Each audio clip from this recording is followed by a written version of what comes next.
सुप्रभात छात्रों। आज हम यानी कहानी साहित्य के विकास में प्रेमचंद काल के कालीन जो कहानी है इसके बारे में हम चर्चा करेंगे। जैसे हम देखते हैं कि यानी प्रेमचंद जी का कहानी साहित्य जो है बहुत ही विस्तृत माना जाता है। उन्होंने 300 से अधिक कहानियां लिखी है और यह कहानियां जो है मानसरोवर के 8 खंडों में विभाजित है। तो प्रेमचंद जी कुशल कहानीकार माने जाते हैं। उन्होंने यानी जो अपनी बात कहनी है अति सूक्ष्म अति सामान्य बात को वे मर्मस्पर्शी रूप में अच्छी ढंग से प्रकट करने की कला उनके पास थी। उनकी कहानियां रसात्मकता दार्शनिकता एवं जटिलता से बोझिल नहीं। प्रेमचंद जी ने सर्वसाधारण के जीवन की सामान्य परिस्थितियों एवं मनोवृत्तियों तथा समस्याओं को चित्रित करने का प्रयास किया है। वे इतिवृत्तात्मक घटनाओं के माध्यम से पारिवारिक एवं सामाजिक आदर्शों को प्रतिष्ठित करने का प्रयास करते रहे हैं। सौत, नमक का दरोगा आदि कहानियां इसी तथ्य से संबंधित है। पूस की रात, कफन आदि से सामाजिक विषमता की त्रासदी का साक्षात्कार होता है। इनकी सभी कहानियों में किसी न किसी विचार या समस्या का अंकन हुआ है। इनकी जो कहानियां है वह यानी जो कुछ भी कहानी ले लीजिए उसमें कोई न कोई समस्या हमें दिखाई ही देती है। तो ये जो है प्रेमचंद जी है, प्रेमचंद जी के साथ साथ गुलेरी जी है। यानी गुलेरी जी जो है उन्होंने ज्यादा कहानियां नहीं लिखी, लेकिन जो लिखी है वो अत्यंत उच्च कोटि की कहानी लिखी है। तो उन्होंने केवल 3 ही कहानियां लिखी है। यानी गुलेरी जी ने सिर्फ 3 ही कहानियां लिखी है और इन्हीं के बल पर हिंदी कहानी साहित्य में अपूर्व ख्याति अर्जित की है। यानी प्रेमचंद जी ने सिर्फ 3 कहानियां लिखी और इसके बाद उन्होंने हिंदी साहित्य के क्षेत्र में एक कहानीकार के रूप में अपना स्थान यानी महत्वपूर्ण मान लिया है। सन 1915 में प्रकाशित हुई थी। यानी इनकी प्रथम कहानी जो है उसने कहा था 1915 में प्रकाशित हुई थी। तो ऐसे कहानी के विकास के बारे में हम देखते हैं। तो यानी जैसे प्रेमचंद जी की जो पहली कहानी है तो पंच परमेश्वर 1916 में प्रकाशित हो गई थी और उसने कहा था यह कहानी जो है 1915 में प्रकाशित हुई गई थी। और जयशंकर प्रसाद की जो यानी ग्राम कहानी है वो 1909 में प्रकाशित हो गई थी। यानी पहली कहानी का जो स्थान जो हर एक लेखक का है, जयशंकर प्रसाद जी की ग्राम है, पंच परमेश्वर यानी प्रेमचंद की है और गुलेरी की जो है 1915 में प्रकाशित उसने कहा था यह कहानी है। कहानी का अंत गंभीर एवं शोकपूर्ण होते हुए भी हास्य एवं व्यंग्य से परिपूर्ण है।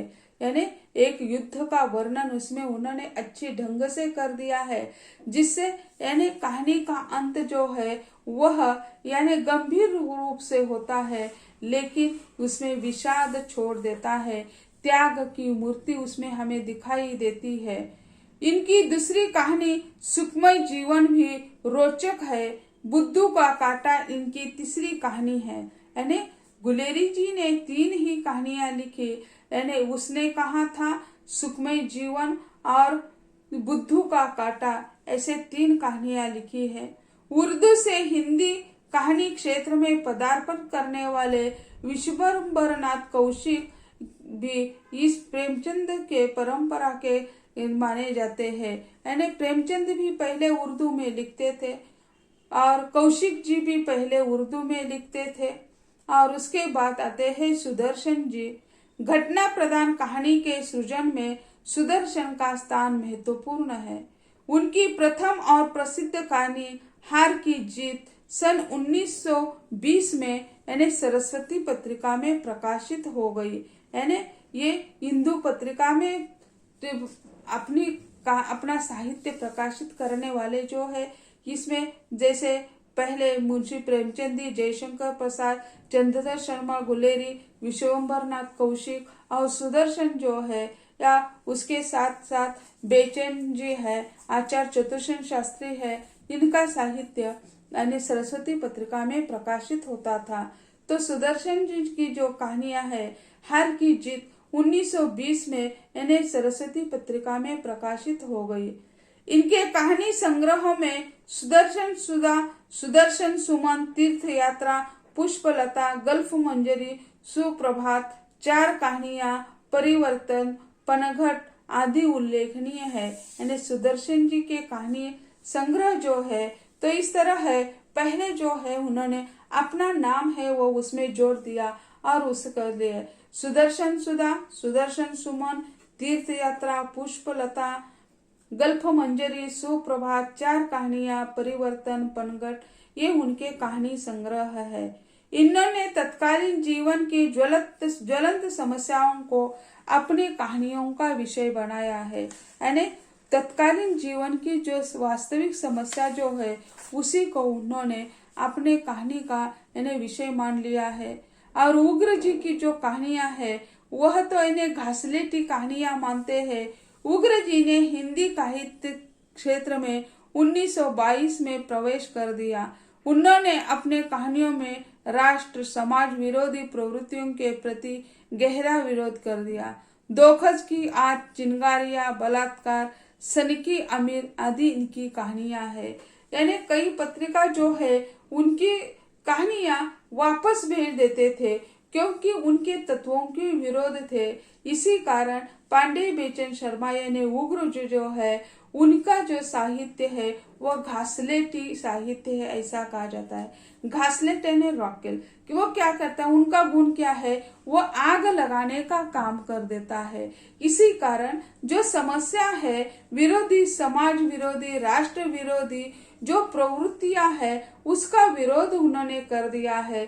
सच बोलने वाला आदमी ठीक नहीं होता है, सच को सच कहने वाला राष्ट्र विरोधी मानते हैं, देशद्रोही मानते हैं।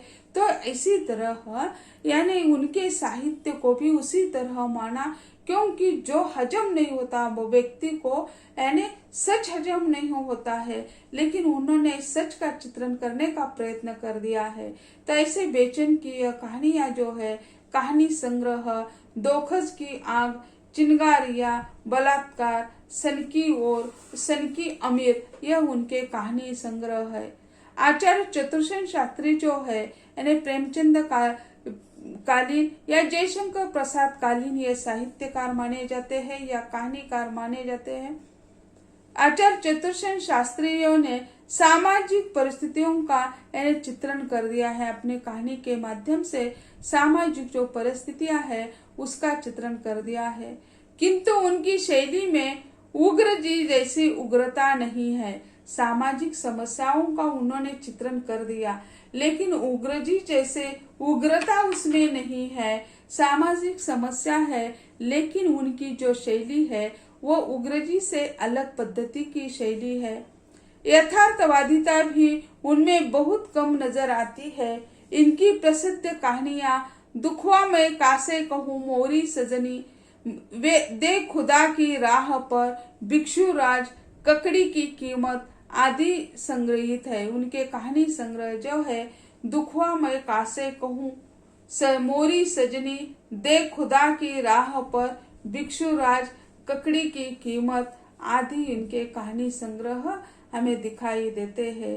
और ज्वालादत्त शर्मा जो है वह ज्वालादत्त शर्मा जी के बारे में हम कहते हैं, यानी ज्वालादत्त शर्मा जी की कहानियां संख्या में कम किंतु कहानी साहित्य में बहुचर्चित रही है। उन्होंने ज्यादा कहानियां नहीं लिखी, लेकिन जो लिखी है जैसे यानी चंद्रधर शर्मा बुले जी ने सिर्फ 3 ही कहानियां लिखी और वह हिंदी साहित्य में वे अपना स्थान प्राप्त कर सके। उसी तरह ज्वालादत्त शर्मा जी जो है उन्होंने भी ज्यादा कहानियां नहीं लिखी, लेकिन जो लिखा साहित्य वह सच के तौर पर साबित होता हुआ दिखाई देता है। उनके भाग्य चक्र, अनाथ बालिका आदि कहानी संग्रह महत्वपूर्ण माने जाते हैं। ज्वालादत्त शर्मा के यानी भाग्य चक्र, अनाथ का बालिका ये 2 कहानी संग्रह महत्वपूर्ण माने जाते हैं। गोविंद वल्लभ पंत, सियाराम शरण गुप्त, राधिका रमन प्रसाद सिंह, रामकृष्ण दास, विनोद शंकर व्यास, निराला, कृष्णकांत मालवीय ने भी अपनी विभिन्न कहानियों द्वारा हिंदी कहानी के इस आरंभिक युग को समृद्ध करने का प्रयास कर दिया है। तो ऐसे यानी जो है गोविंद वल्लभ पंत हो, सियाराम शरण गुप्त, राधिका रमन प्रसाद सिंह, रामकृष्ण दास, विनोद शंकर व्यास, निराला, कृष्णकांत मालवीय ने भी अपनी विभिन्न कहानियों के द्वारा हिंदी कहानी के इस क्षेत्र में योगदान देने का प्रयत्न कर दिया है। इस युग की कहानियों में सामाजिक समस्याओं का है इन्हें प्रमुख स्थान मिला है। प्रेमचंद के साहित्य या प्रेमचंद के उपन्यासों में भी सामाजिक समस्या दिखाई देती है। जयशंकर प्रसाद की कहानियां थोड़ी अलग पद्धति की है, लेकिन वह उन चिंतकों के लिए है जो चिंतक है उसे चिंतन कर देते हैं। चंद्रधर शर्मा की गुलेरी की उसी तरह की सामाजिक है, चतुर्सेन शास्त्री की भी है, ज्वाला दत्त शर्मा जी की भी है। तो यानी इस काल के कहानी को सामाजिक समस्याओं का कथानक लिया गया है। एक और प्रेमचंद, विश्वम्भरनाथ शर्मा, चंडी प्रसाद, हृदय, सियाराम शरण गुप्त आदि कहानीकारों ने आदर्शवादी दृष्टिकोण के आधार पर समस्याओं का समाधान प्रस्तुत करने का प्रयत्न कर दिया है। वही पांडे, बेचन शर्मा, उग्र, चतुर्सेन शास्त्री, गोविंद वल्लभ पंत आदि ने यथार्थवादी दृष्टि अपनाई है। प्रसाद जी ने अंतर्द्वंद प्रधान रोमांटिक कहानी की परंपरा का सूत्रपात किया, किंतु वह विकसित न हो सका। अतः इस युग को सामाजिक कहानियों का युग कहा जाता है। यानी अलग अलग लेखकों ने अलग अलग दृष्टिकोण से लिखा है, लेकिन क्या है, अनेक प्रकार की कहानियों का विकास इस काल में 1930 तक यानी हो चुका है कि यानी सामाजिक समस्याओं का आदर्शवादी दृष्टिकोण से, यानी जैसे हम देखते हैं प्रेमचंद की जो कहानियां है वह यानी जैसे हम देखते हैं आदर्शवादी दृष्टिकोण है, वास्तववादिता के साथ साथ आदर्शवाद के आधार पर उन्होंने सामाजिक समस्याओं का समाधान भी ढूंढने का प्रयत्न कर दिया है। और जयशंकर प्रसाद जी की जो कहानियां है वह अंतर्द्वंद प्रधान यानी रोमांटिक कहानियां है, उसका विकास आगे नहीं हो गया, वही ठहर गया। अतः इस युग को सामाजिक कहानियों का युग कहा जाता है। इस काल की जो कहानियां है वो सामाजिक युग की कहानियां मानी जाती है, या सामाजिक समस्याओं का चित्रण इसमें होने के कारण सामाजिक समस्याओं का युग से माना जाता है। हिंदी कहानी साहित्य का यानी 1930 तक का विकास हमने देख लिया। 1930 के बाद जो विकास हो गया इसके बारे में हमें चर्चा करनी है कि किस तरह 1920 के 30 के बाद कहानी के साहित्य क्षेत्र में विकास हो गया। सन 1930 तक आते आते हिंदी कहानी के क्षेत्र में आदर्शवादिता के स्थान पर यथार्थवादिता, सामाजिकता के स्थान पर वैयक्तिकता तथा राजनीति और धर्म के स्थान पर मनोविश्लेषण की प्रतिष्ठा का प्रयास दृष्टिगोचर होने लगा।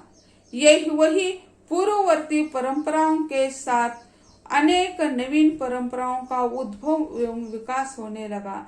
यानी जैसे हम देखते हैं राजनीति और धर्म के स्थान पर मनोविश्लेषण की प्रतिष्ठा यानी उसमें दिखाई देती। इसी कारण मनोवैज्ञानिक कहानियां भी सामाजिक कहानी, मनोवैज्ञानिक कहानी, राजनीतिकवादी, प्रगतिवादी कहानी, परंपरावादी कहानी, तो ऐसे अलग अलग प्रकार की कहानियों का विकास हो गया। वही पूर्ववर्ती परंपराओं के साथ अनेक नवीन परंपराओं का उद्भव एवं विकास होने लगा। यानी अनेक नई परंपरा जो है तो कहानी के साहित्य में यानी 1930 के बाद यानी अलग प्रकार से विकास हो गया। अलग प्रकार से लोग सोचने लगे कि क्या है, कैसे है, क्या क्या होने वाला है।